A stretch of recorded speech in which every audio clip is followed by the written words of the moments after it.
ताज़ा हुले विद रिया में आपका स्वागत है और आप देख रहे हैं न्यूज़ पीआर। आज की कहानी है राकेश वालिया की।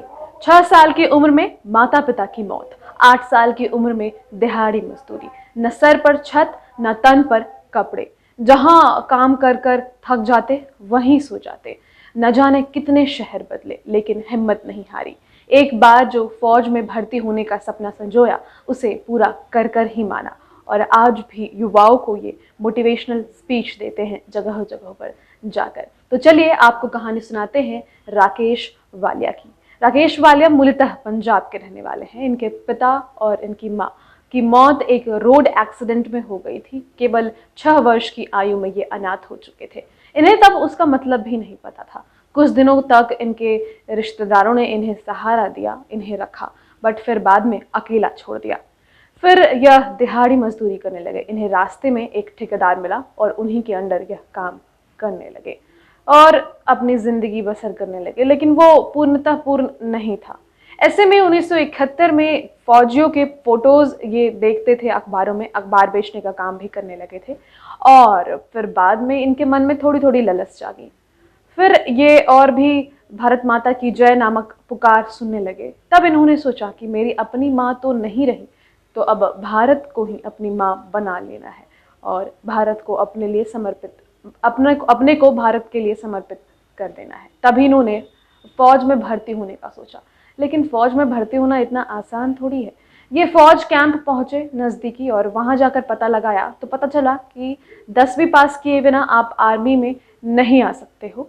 और इसके लिए फिर राकेश के पास एक चुनौती हो गई कि वो 10वीं भी कैसे पास करें। उनके पास तो न पैसे थे, न बुक्स थे, न कुछ और थे। तो ये पुरानी किताबों की दुकान पर जाकर रात भर पढ़ा करते थे। जैसे तैसे इन्होंने 10th तो पास कर लिया था। अब इन्हें लगा कि इन्हें मिल जाएगी नौकरी। जब ये कैंप पहुंचे तो फिर पता चला कि वहाँ सिर्फ सिपाही की नौकरी मिलेगी 10वीं पास करने पर, और अगर इन्हें ऑफिसर बनना है या फिर फौज में ऐसे भर्ती होना है तो इन्हें ग्रेजुएशन करना होगा।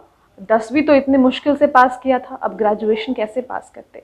दिल्ली से बॉम्बे चले गए, वहाँ कंपनीज में नौकरियाँ की जैसे तैसे इधर उधर कर कर। लेकिन आसान नहीं था सब कुछ पढ़ाई करना, लेकिन फिर भी उन्होंने पढ़ाई किया। 1981 में इन्होंने ग्रेजुएशन कंप्लीट कर लिया। अब इन्हें लगा कि अब तो मैं एटलीस्ट भर्ती हो ही जाऊंगा। जब फिर से गए तो पता चला कि इन्हें यूपीएससी करना होगा, क्योंकि ऐसे सिर्फ सिपाही की नौकरी मिलेगी। फिर इन्होंने यूपीएससी की तैयारी की, यूपीएससी का एग्जाम दिया, सफल नहीं हो पाए, लेकिन हार नहीं मानी, फिर से एग्जाम दिया, फिर सफल हो गए, ये पास हो गए। फिर इन्हें पता चला कि इन्हें एसएसबी भी क्लियर करना होगा, तभी ये फौज में ऑफिसर बन सकते हैं। फिर इन्होंने भोपाल जाकर एसएसबी में एग्जाम दिया। बड़े ही इन्होंने यह सपना देखा था कि अब तो हो ही जाना है, लेकिन फिर वो एसएसबी भी क्लियर नहीं कर पाए, हार मान ली। और फिर इन्होंने सोचा कि अब ये ट्रेन के सामने कूद कर अपनी जान दे देंगे।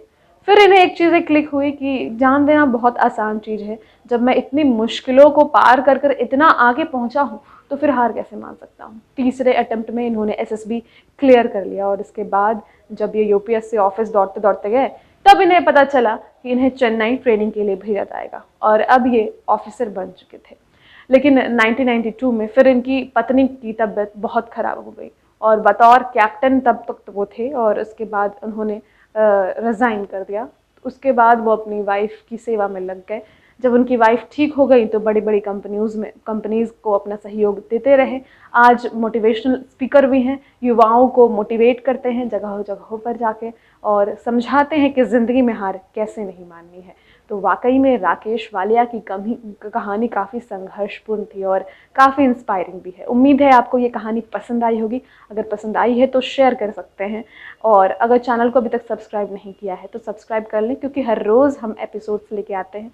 जब भी वीडियो अपलोड होगा आपको नोटिफिकेशन चला जाएगा, अगर आप बेल आइकन को दबा देते हैं तो। फिलहाल धन्यवाद।